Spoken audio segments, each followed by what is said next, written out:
Hello friends, welcome to my another video. আজকে আমরা এমন কিছু সেন্টেন্স শিখব যেগুলো আমরা লাইফে প্রত্যেকদিন ব্যবহার করে থাকি। যেমন স্কুল না গেলে তোমার নাম কেটে দেওয়া হবে, আমার নাম স্কুল থেকে কেটে দিয়েছে, তার নাম স্কুল থেকে কেটে দেওয়া উচিত, তোমার নাম স্কুল থেকে কেটে দিয়ে থাকবে।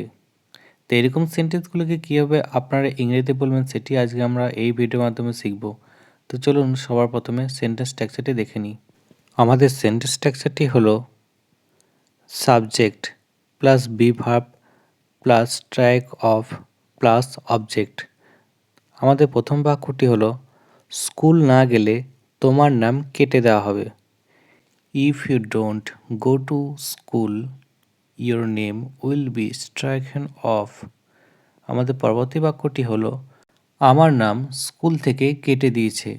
মাই name was stricken off from the school. আমাদের পরবর্তী বাক্যটি হলো তার নাম স্কুল থেকে কেটে দেওয়া উচিত। His name should be stricken off from the school. আমাদের পরবর্তী বাক্যটি হলো তোমার নাম স্কুল থেকে কেটে দিয়ে থাকবে। Your name should have been stricken off from the school.